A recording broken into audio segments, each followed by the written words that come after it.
बिस्मिल्लाहिर्रहमानिर्रहीम। अस्सलाम वालेकुम। मैं हूं शकील कुरेजा। आज 3 मौज़ूआत के ऊपर बात करेंगे। पहला मौजू तो यह है कि आज वज़ीर आज़म ने कौम से खिताब किया, उसमें उन्होंने कौम के साथ 3 वादे किए और एक कौम के नाम अहम पैगाम है। ये तफसील आपके सामने रखेंगे। बिलखुसूस जो पैगाम वाला मामला है वो 25 करोड़ कौम के लिए है, पाकिस्तानियों के लिए है, उसको मैं ज़रूर आपके सामने रखूँगा। जबकि दूसरा मामला आज का जो है, इमरान खान साहब को कैद में रखने की जो कोशिशें हैं वो तवातुर के साथ जारी हैं और उससे रिलेटेड एक ख़बर आज हमारे सामने आई, वो भी आपके सामने रखेंगे। और तीसरी खबर यह है कि पाकिस्तान तहरीक इंसाफ चूँकि इस वक्त एहतजाज के मूड में है और जो उनकी गुफ्तगू है ऑन रिकॉर्ड हो या ऑफ द रिकॉर्ड हो, उससे ऐसा महसूस होता है कि शायद वो ईद के बाद कोई तहरीक जो है वो लॉन्च करें, यानी अपने एहतजाज को जो है अगले मरहले पे लेके जाने के लिए।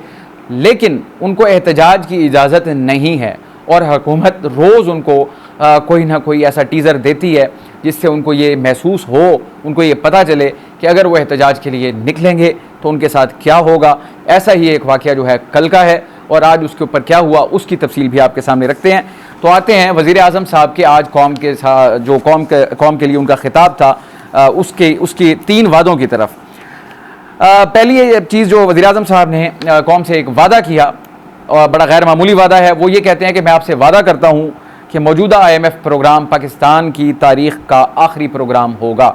इस पर पहली बात तो मैं ये कहूँगा, हम दुआ गो हैं कि अल्लाह करे ये बात बिल्कुल ऐसे ही हो, ये दुरुस्त हो और उनका ये वादा जो है वो वफ़ा हो। ये वादा उनका पाकिस्तान के साथ है, यानी ये इतना अहम वादा है, अल्लाह करे ऐसा हो और हम IMF का जो चुंगल है उससे हम निकलें। कोई भी मुल्क जो फंसता है IMF के चुंगल में तो फिर उसका निकलना वो इंतहाई मुश्किल हो जाता है, क्योंकि कड़ी शराइत होती हैं, इस्लाहात का एजेंडा होता है। जो अशराफिया है, अरब हापति और करोड़ोंपति लोग जो हैं, असर उन पर भी आता होगा, लेकिन उनको जिसको कहते हैं ना जान के लाले नहीं पड़ते। यहाँ जो हमारी आधी से ज़्यादा आबादी है उनको तो जान के लाले पड़े हुए हैं, उनकी रोटी और बिजली के बिल और पेट्रोल ये चीज़ें जान नहीं छोड़ती। स्कूल की जो फ़ीसें हैं और सेहत को तो छोड़ ही देना, जो उसके हालात हैं।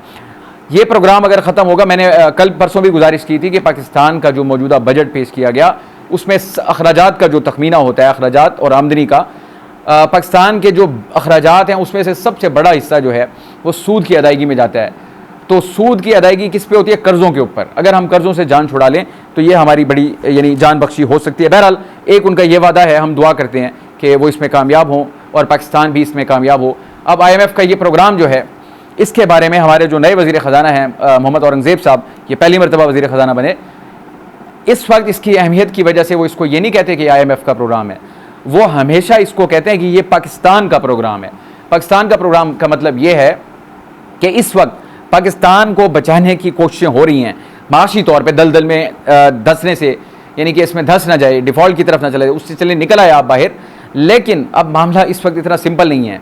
जब आपको IMF का प्रोग्राम मिलेगा, इस्लाहात का एजेंडा होगा और जब इस्लाहात के एजेंडे का निफाज शुरू होगा तो असल पता वहाँ पे चलेगा कि हुकूमत पब्लिक को कुशन कैसे प्रोवाइड करती है, किस तरीके से उनकी जो तकलीफ़ है उसको रिलीफ से कन्वर्ट करती है।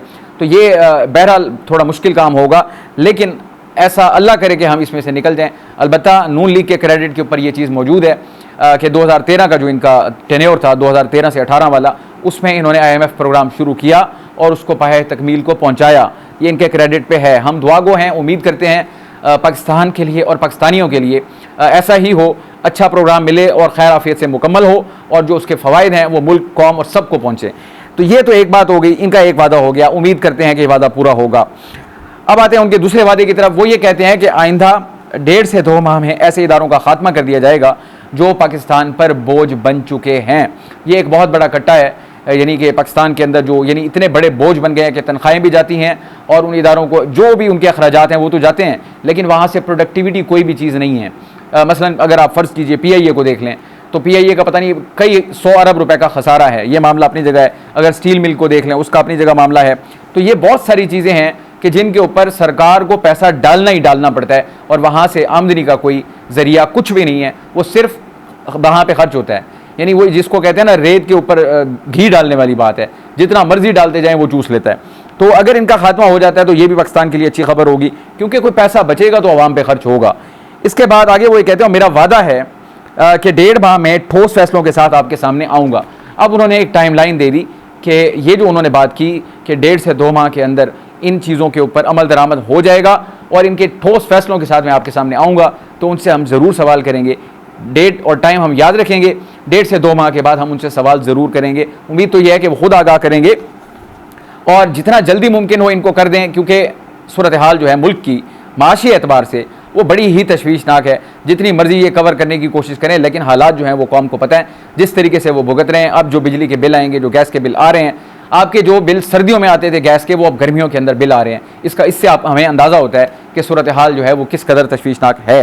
तो ये इनका दूसरा वादा था कि 1.5 से 2 माह के अंदर वो कौम के सामने दोबारा आएंगे और ठोस फैसलों के साथ आएंगे।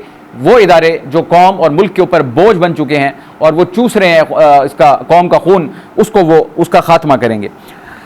अब आगे आते हैं, वो कहते हैं कि मुस्तकबिल का, ये तीसरा है, मुस्तकबिल का रास्ता चुन लिया है। यानी इंतखाब करना होता है आपने कि आपने कैसे आगे जाना है, ऐसे ही चलते रहना है या इस्लाहात करके सूरत हाल को बेहतर करना है। जब इस्लाहात के अमल से गुजरते हैं तो फिर तकालीफ जो है वो उसका हिस्सा होती हैं।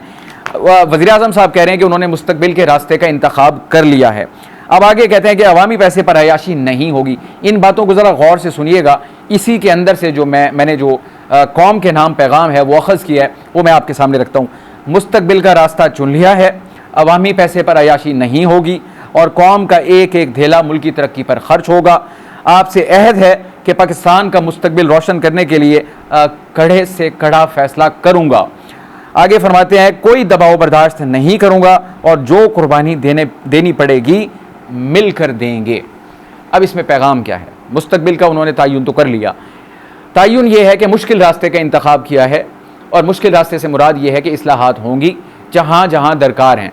आपको IMF भी हमेशा यही कहता है, किसी भी मुल्क में वो जाए उनको पैसे देता है, साथ वो ये कहता है कि भाई अपने निज़ाम को बेहतर करें, अपने यहाँ इस्लाहात करें, जिस जिस जगह पे जहाँ जहाँ इम्प्रूवमेंट की ज़रूरत है वो इम्प्रूवमेंट करें, जो जो लीकेजेस हैं उनको बंद करें ताकि आपका निज़ाम दुरुस्त चले और फिर उससे आपको और आपकी कौम को फ़ायदा हो।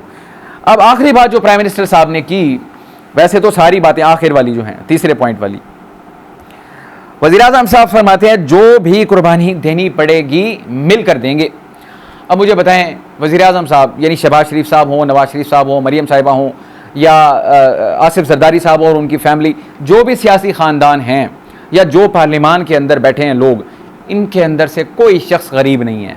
उनके वो मसले ही नहीं हैं जो 25 करोड़ आवाम के मसले हैं। अब आप फरमा रहे हैं मिलकर देंगे। मिलकर कुर्बानी क्या देंगे भाईजान? सीधा सीधा कहें कौम कुर्बानी देगी। ये जो आज के सारे पैगाम थे, मैं अब उसमें जो ये जो आज उनके वादे थे उसमें से पैगाम क्या है? पैगाम ये है कि कौम जो है वो कमर कस ले, वो तैयारी पकड़े। इसकी वजह क्या है कि अब मुश्किल फैसले आएंगे। IMF का जब प्रोग्राम आएगा, बजट आ गया, ठीक है, पेट्रोल के अंदर रिलीफ दे दिया, इसमें कोई शक नहीं, शाबाश के मुस्तहिक हैं, अच्छा फ़ैसला है। लेकिन कहाँ है भी तो इंतहा के ऊपर। अब 10 रुपये अगर उसमें कमी हुई तो वो मेरा ख्याल है आटे में नमक के बराबर ही है। अब असल इशू क्या है? उसी दिन जिस दिन आपने पेट्रोल की कीमत कम की, ये वाली बात आपने नहीं की कि बिजली की कीमत में 5 रुपये 72 पैसे फ़ी यूनिट, जो उसका बुनियादी टैरिफ है बिजली का, उसमें जब इजाफा होगा, आवाम से आज के बिल जो है वो उनकी चीखें निकलवा देते हैं।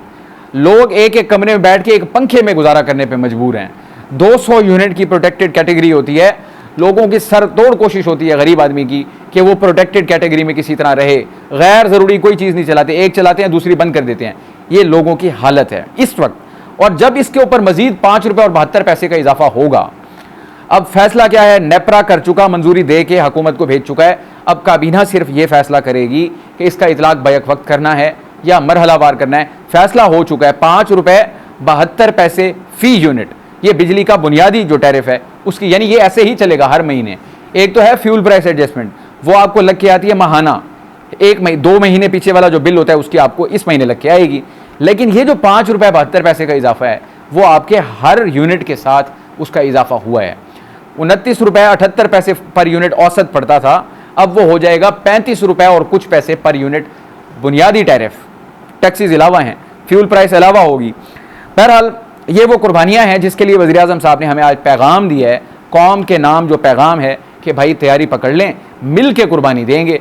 अब जो कुर्बानी शहबाज शरीफ साहब या हमारे मुंतखब अरकान मुअज़्ज़िज़ वो कुर्बानी देंगे, उनकी और हमारी कुर्बानी का क्या मतलब उसमें एक इक्वेशन बनती है? मिल के क्या? मिल के कोई कुर्बानी नहीं, कौम कुर्बानी के लिए तैयार हो जाए। वज़ीर आज़म का ये आपके और मेरे नाम पैगाम था, तो वो मैंने आप तक पहुँचा दिया है। उन्होंने डायरेक्ट नहीं दिया, इनडायरेक्ट दिया है कि मिल के कुर्बानी देंगे। चलें जी, मैंने और मेरे भाई ने मिल के 30 रोज़े रखे, मैंने एक रखा, उन्होंने 29 रखे, मिल के हमने 30 रोज़े पूरे कर लिए।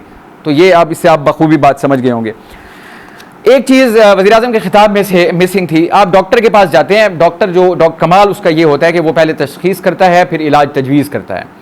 तशख़ीस के मुताबिक उसका इलाज होता है। वो कहता है कि जी आप ये दवाई ले लें और इसके साथ आपने इन चीज़ों को इस्तेमाल नहीं करना, आपने चावल नहीं खाने, आपने बड़ा गोश्त नहीं खाना, आपने घी का इस्तेमाल नहीं करना, वगैरह वगैरह। ये दो चीज़ें पैरेलल चलती हैं इकट्ठी। अगर डॉक्टर का बताया हुआ इलाज आप कर रहे हैं लेकिन जिस चीज़ों से उसने रोका है आप उससे नहीं रुक रहे, मेडिसिन आपको कोई अफाका नहीं देगी, कोई फ़ायदा नहीं होगा। आप भले ही डॉक्टर बदलते रहें, जो मर्जी करते रहें, ये एक मुसल्लमा हकीकत है। आज वज़ीर आज़म ने कौम से खिताब किया। अब आपके सामने इस वक्त दो मसाइल हैं। एक है माशी मसाइल जिसकी आपने खुल के बात की, ये भी कर देंगे, ये भी कर देंगे, ये भी कर देंगे, वादे भी कर लिए, ऐद भी कर लिया और कौम को कुर्बानी के लिए तैयार भी कर लिया। अब जो दूसरी साइड है, ये तो हो गई आपकी तशख़ीस और उसका इलाज। जो दूसरी साइड है, जो इस वक्त जिससे मना किया जा रहा है, मना मतलब कि मुमानियत है जिसकी, वो है सियासी अदम इस्तेहकाम। उसको ख़त्म किए बग़ैर आपकी ये मेडिसिन, आपकी ये प्रेस्क्रिप्शन और आपका ये इलाज, वो किसी तरह कोई फ़ायदा आपको नहीं देगा। वज़ीर आज़म साहब ने सारी एक तरफा बात की। अब मुझे आप बताइए, सियासी इस्तेहकाम के बग़ैर ये सब चीज़ें अमल दरामद इन पर कैसे होगा? ये तो सवाल ही पैदा नहीं होता। तारीख भरी पड़ी है, ये जो टर्मोइल जाते हैं वो आके इन सारी चीज़ों को ख़राब करते हैं। आपका जितना मर्जी अच्छा प्लान हो, जब तक उसकी दूसरी साइड कवर नहीं होगी, यानी कि जो डॉक्टर कह रहा है कि आपने भाई ये चीज़ें नहीं करनी, आपने मीठा नहीं खाना, लेकिन आप दबा के मीठा खाएं, तो फिर जो इधर वाली चीज़ है ना, जो दवाई, उसका कोई असर नहीं होगा। ये बड़ी अनफॉर्चुनेट रियलिटी है कि आज वज़ीर आज़म के खिताब में काश ऐसा होता। देखिए, आपकी अपोजिशन आपकी बात को सुने ना सुने, उस पर तवज्जो दे या ना दे, आप वज़ीर आज़म हैं, मुल्क के चीफ एग्जीक्यूटिव हैं, हुकूमत बड़ा दिल करके उनके पास जाती है जिनकी ग्रीवेंसेस होती हैं। वो मौलाना फजल रहमान साहब हो, तहरीक इंसाफ हो या छः जमातों का जो इत्तेहाद है, उनकी ग्रीवेंसेस हैं और उनको एड्रेस करना प्राइम मिनिस्टर साहब आपकी जिम्मेदारी थी, आपकी जिम्मेदारी है। तो इस हवाले से आपने कोई बात नहीं की, इस पर बात होनी चाहिए थी कि इस इशू को, ये जो सियासी अदम इस्तेहकाम का है, जो इस वक्त सबसे बड़ी रुकावट है तरक्की के रास्ते में या मसाइल के हल में, उसके हल के लिए आपने ना कोई गुफ्तगू की, ना कोई बात की, ना उसका कोई सोल्यूशन पेश किया। और वो चीज़ अपनी जगह पे मौजूद है। आज नहीं तो कल आपको ये फेस ज़रूर करना पड़ेगा। आपकी जो बाकी चीज़ें हैं उनके आगे कोई दीवार बनेगी तो ये सियासी अदम इस्तेहकाम वो दीवार बनेगा। उस पर आज वज़ीर आज़म साहब ने कोई बात नहीं की। बहरहाल दुआ गो हैं, जो उनके वादे हैं वो सारे वफा हों, सारे पूरे हों और कौम को जो है कम से कम कुर्बानी देनी तो पड़ेगी, लेकिन ये है कि दुआ कर सकते हैं कि उसका असर जो है और उसकी तकलीफ जो है वो कम से कम हो। दुआ के ऊपर ये बात ख़त्म करता हूँ। आगे आते हैं आज के दूसरे इशू के ऊपर। इमरान खान साहब को जेल में रखने की कोशिशें जो है वो बतदरीज जारी हैं, मुसलसल जारी हैं। 4 मुकदमात में उनको सज़ा हुई थी, अडियाला जेल में थे। 3 मुकदमात की सज़ा ख़त्म हो चुकी, इस्लामाबाद हाई कोर्ट ने मुअत्तल की थी और उसके बाद अब उनका एक मुकदमा बचा है जिसमें अब वो सज़ा काट रहे हैं और वो है इद्दत केस। इसके ऊपर, इद्दत केस के ऊपर इस्लामाबाद हाई कोर्ट ने कल हुक्म जारी किया, लोअर कोर्ट को परसों हुक्म जारी किया था लोअर कोर्ट को, सेशन अदालत इस्लामाबाद की, कि आप उनकी सज़ा मुअत्तली की जो दरखास्तें हैं उनके ऊपर 10 दिन के अंदर फैसला करें और जो उनकी इद्दत केस के फैसले के खिलाफ अपील है उस पर 1 महीने के अंदर फैसला करें। अब अगर इद्दत केस इनका ख़त्म होता है, सज़ा मुअत्तल होती है, फ़र्ज़ कीजिए सब जुडिस मामला है, मैं फ़र्ज़ कर रहा हूँ उसको, अगर ऐसा होता है तो फिर इमरान खान साहब की रिहाई के रास्ते में कोई रुकावट नहीं होगी। अब इस वक्त मुझे महसूस होता है हुकूमत के लिए ये चीज़ जो है वो बड़ी परेशानी का बाइस बन गई है और ये बड़ा कंसर्न बन गई है उनके लिए। आपको याद है कि कल या परसों मैंने आपको खबर दी कि उनका जो साइफ़र की सज़ा मुअत्तली थी इस्लामाबाद हाई कोर्ट से, इस्लामाबाद हाई कोर्ट ने इमरान खान साहब और शाह महमूद साहब की साइफ़र की जो सज़ा थी उसको मुअत्तल किया। FIA ने जाके उस फैसले को सुप्रीम कोर्ट में चैलेंज कर दिया। वो मामला दोबारा अब अदालत के सामने आ गया। आज जो खबर आई वो है इनकी जो मुबैना बेटी है टीरियन वाइट केस, वो इस्लामाबाद हाई कोर्ट के अंदर था। 2 मरतबा उस पर मामला हुआ, एक पिछले साल हुआ था मई में, एक इस साल मई में हुआ। दोनों मरतबा फैसला ये था कि मेंटेनेबल नहीं है, दरख्वास्त मुस्तरद कर दी गई। एक आम शहरी की दरख्वास्त थी, मुद्दा उसका ये था कि इनकी हिसाबजादी हैं, इन्होंने उसको कागजात में शो नहीं किया, लिहाजा इनको डिस्क्वालीफाई किया जाए। अदालत ने उस दरख्वास्त को नाकाबिल समात देकर मुस्तरद कर दिया, इस साल भी और पिछले साल भी। मामला ख़त्म हो गया। उस फैसले को अब ये जो अभी मई में हुआ, पिछले महीने में, इस फैसले को उसी आम शहरी की जानिब से दोबारा सुप्रीम कोर्ट के अंदर अब चैलेंज कर दिया गया है और उन्होंने कहा जी वहाँ पे ये मामला इसका ठीक से सेटल नहीं हुआ इस्लामाबाद हाई कोर्ट के अंदर, लिहाजा इसको समाअत के लिए मुकर्रर किया जाए। और उन्होंने अपने वकील के ज़रिए रिफत हुसैन के ज़रिए सुप्रीम कोर्ट में दायर अपील में इमरान खान, इलेक्शन कमीशन और हुकूमत पाकिस्तान को फरीक बनाया और अपील में इस्लामाबाद हाई कोर्ट का 21 मई 2024 का फैसला कलअदम करार देने की इस्तदा की है। उनका मौक़िफ़ ये है कि मैं यानी जो मुकदमा वो लेके गए हैं उसको बुनियाद बना रहे हैं कि कैलिफोर्निया कोर्ट का इसके ऊपर जजमेंट मौजूद है, उसकी बुनियाद पर ये मुकदमा दर्ज कर रहे हैं। इमरान खान साहब ने इसको छुपाया, लिहाजा उनको नाअहल करार दिया जाए। सो एक और केस अब इमरान खान साहब के हवाले से सुप्रीम कोर्ट पहुंच गया। इससे कबल कौन सा साइफर का और अब दूसरा टीरियन वाइट केस, वो भी अब सुप्रीम कोर्ट पहुंच गया है। पॉइंट क्या है, इमरान खान साहब को जेल में रखने की जो कोशिशें हैं वो जारी हैं। देखते हैं इमरान खान साहब कामयाब होते हैं बाहर आने में या हुकूमत और जो उनको कैद में रखना चाहते हैं वो कामयाब होते हैं उनको मजीद कैद में रखने में। आज का तीसरा मौजू है वो ये है कि पाकिस्तान तहरीक इंसाफ जो है उनकी मुश्किलात कम नहीं हो रही, बतदरीज उसमें इजाफा हो रहा है। आजकल उनकी जानिब से इंदिया दिया जा रहा है। हो सकता है ईद के बाद वो कोई एहतजाज लॉन्च करें, लेकिन बार बार हुकूमत उनको ये बावर करवा रही है और उनको इस चीज़ के बारे में आगाह कर रही है कि वो अगर निकलेंगे तो उनके साथ सख्ती से निपटा जाएगा। उसका एक टीज़र या ट्रेलर वो कल इस्लामाबाद के अंदर हमने देखा और वो था प्रेस क्लब के बाहर, नेशनल प्रेस क्लब इस्लामाबाद के बाहर पाकिस्तान तहरीक इंसाफ ने एहतजाज किया और उस एहतजाज के बाद आज उनके ऊपर मुकदमा दर्ज हो गया और इंसदाद और दहशत गर्दी की दफ़ात के तहत वो मुकदमा दर्ज हुआ है। और कौन सी दफ़ात है उसमें दफ़ात जो है इक़दाम कत्ल और डकैती की दफ़ात भी शामिल की गई हैं। अब उसमें शुएब शाहीन समेत 80 PTI के कारकुन जो हैं वो उनके ऊपर ये मुकदमा दर्ज हुआ है, जबकि 10 अफराद को गिरफ्तार भी कर लिया गया। सो पॉइंट इसमें क्या है कि पाकिस्तान तहरीक इंसाफ को एहतजाज की और इन चीज़ों की इजाज़त नहीं है जो कि वो प्लान कर रहे हैं ईद के बाद। उमर अयूब साहब वाज़े अल्फाज में कह चुके थे अगर मुज़ाकरात न हुए तो फिर एहतजाज हर सूरत होगा, फिर दमादम मस्कलंदर भी होगा, ऐलान जंग है और ये है और वो है और सारा कुछ है अपनी जगह पे। तो ये वो तमाम चीज़ें हैं जिसके ऊपर वज़ीर आज़म साहब ने अपने खिताब में कोई तवज्जो नहीं दी। आज नहीं तो कल ये उनको फेस ज़रूर करनी पड़ेगी, शायद वो अपने अगले खिताब में इसके बारे में कोई बात करें। आज के लिए इतना ही। आप हमारी वीडियोस को लाइक कर सकते हैं, चैनल को ज़रूर सब्सक्राइब करें, अपना फीडबैक कमेंट के जरिए आप हमारे साथ शेयर कर सकते हैं। आपसे इंशाल्लाह कल मुलाकात होगी। इजाज़त दीजिए, अल्लाह हाफ़िज़।